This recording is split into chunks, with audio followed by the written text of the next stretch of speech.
Welcome back to the popular podcast, where you're going to learn how to glow from the inside out so that you can use your voice to be heard.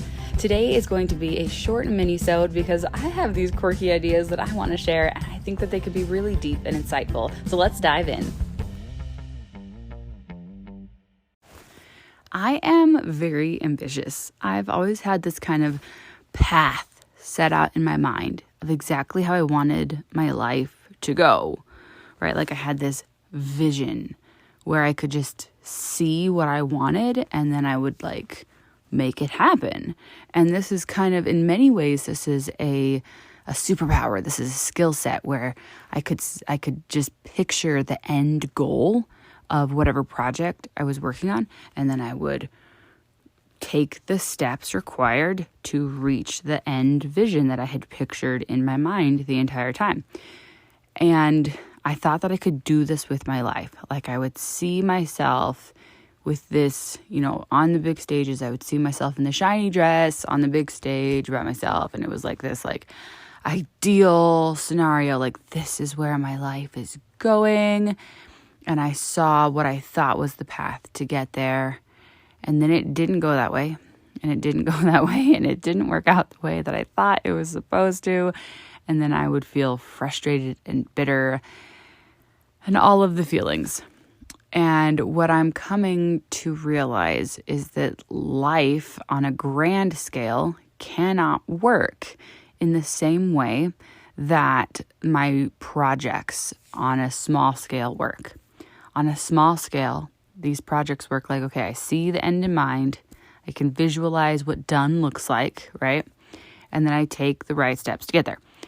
But on a grand scale, I can't plan out every step of my life and expect it to just go that way because I'm not leaving any room for magic. I'm not leaving any room for the unknown. In my small projects, when the unknown happens, when inevitably something goes wrong, I put my problem-solving skills into action and I tackle it and I move on because it's such a short-term thing. And these are projects that take an hour or a day. Like those are where I really thrive, is in short-term projects. And I can tackle these unexpected things with my great problem-solving abilities, and I can move on. And I might get frustrated, but it's short-lived because I'm really focused on the end picture, right? But in the lifelong journey of trying to reach that end goal, I have to take a step back because those frustrations last longer. Those problem-solving skills don't always solve problems as fast as they do in the short-term projects, right? They take more mulling over, they take more patience, they take longer because it's life, right? It's the big thing. They take more patience. They take more allowing of things to work themselves out. And they also take more characters.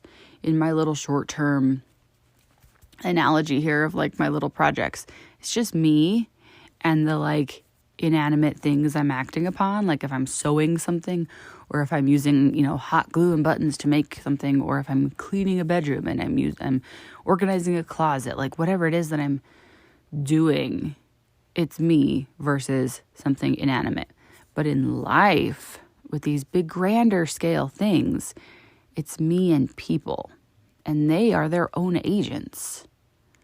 And I have to allow for them to act, to let them do what they're going to do.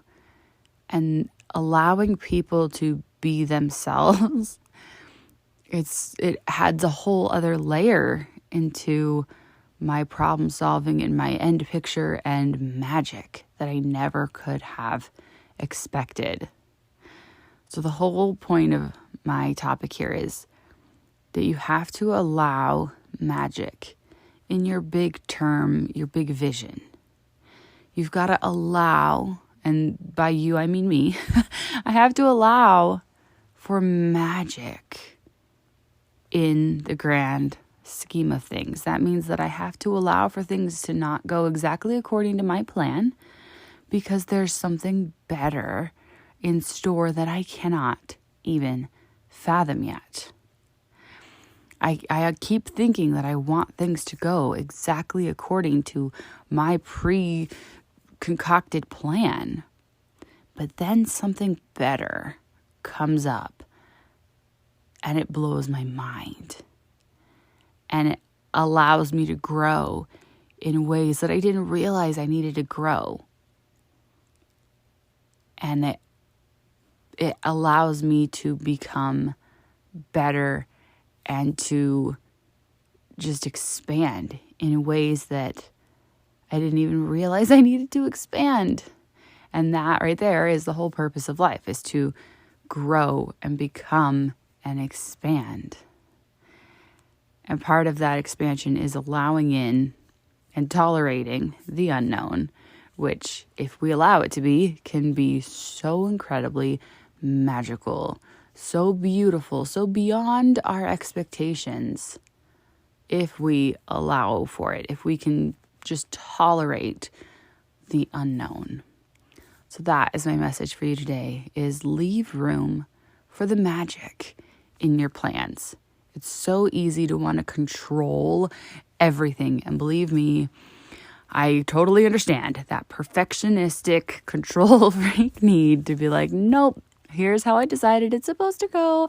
And here's what I'm going to allow for, because this is what I want. And what I want must be the best because I decided, because I only know what I know, right? But there is so much more available to us than we can even fathom. There is so much greater available. And as we allow for that to exist within our plans, as we can open our plans to have space, we can make it more of an outline. And I love to relate this to speaking. And this is how it relates to like using your voice and being heard. When you just create an outline instead of writing down every single word you're going to say in a speech, and instead you create an outline of the general direction that you're going to go in for your speech, it allows magic. It allows space within your speech for things to come out of your mouth that you never expected to say. It allows for you to read the room and respond to the energy that's coming up. It allows for flow within your speech. And this could be, a speech in front of people, or it could be a podcast, or it could be teaching students. It doesn't really matter what the context is in which you're speaking. But that's why an outline is so much more powerful than having every word scripted out, because it allows for the flow. It allows for that dynamic. It allows for magic. And by magic, what I mean is that intuitive spark that you can't predict. So that's what I encourage you to do. Leave room for magic. Thank you for joining us for another episode of Popular, your key to magnetic confidence. If you enjoyed today's show, please subscribe, leave a comment, and share it with a friend, someone who needs to know how much their voice matters. For more information on booking private sessions with me, as well as my available courses, check out caroldegarrison.com. Remember, when you know your true value, you glow from the inside out. Tune in next week for another reminder of just how amazing you really are.